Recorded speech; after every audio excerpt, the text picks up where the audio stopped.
बलिया पहुंचे ओपी राजभर की तरफ से इस बार बड़ा दावा किया गया। उन्होंने कहा है कि पूर्वांचल की 28 सीटें वो बीजेपी को जितवाएंगे। इसके अलावा उन्होंने क्या कुछ कहा, सुनाते हैं आपको।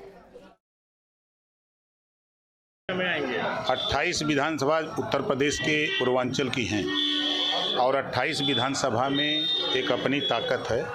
उस ताकत के दम पर जो समाजवादी पार्टी की सरकार में गुंडा राज था, उसको माननीय योगी आदित्यनाथ जी ने अपने 7 साल के कार्यकाल में उस गुंडा राज को समाप्त किया और 28 लोकसभा सीट में पहले तो 6 लोकसभा सीट जो 19 के चुनाव में हार गए थे, उस 6 को जिताएंगे और उत्तर प्रदेश की 80 लोकसभा सीट माननीय योगी आदित्यनाथ जी से कंधा मिला करके हम एनडीए के सभी साथी, सभी घटक दल मिल करके जिताएंगे और मोदी जी को देश के कुर्सी पर तीसरी बार प्रधानमंत्री बनाएंगे।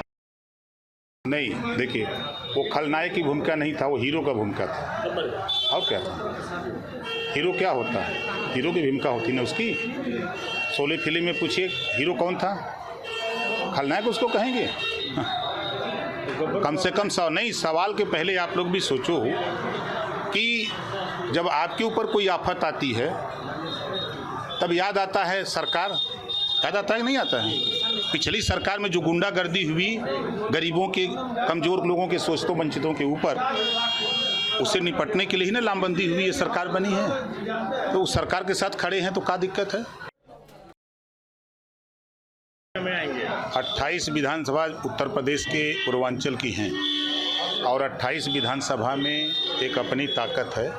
उस ताकत के दम पर जो समाजवादी पार्टी की सरकार में गुंडा राज था, उसको माननीय योगी आदित्यनाथ जी ने अपने 7 साल के कार्यकाल में उस गुंडा राज को समाप्त किया और 28 लोकसभा सीट में पहले तो 6 लोकसभा सीट जो 19 के चुनाव में हार गए थे, उस 6 को जिताएंगे और उत्तर प्रदेश की 80 लोकसभा सीट माननीय योगी आदित्यनाथ जी से कंधा मिला करके हम एनडीए के सभी साथी, सभी घटक दल मिल करके जिताएंगे और मोदी जी को देश के कुर्सी पर तीसरी बार प्रधानमंत्री बनाएंगे। नहीं, देखिए, वो खलनायक की भूमिका नहीं था, वो हीरो का भूमिका था। और क्या था? हीरो क्या होता है? हीरो की भूमिका होती ना उसकी। शोले फिल्म में पूछिए हीरो कौन था? खलनायक उसको कहेंगे।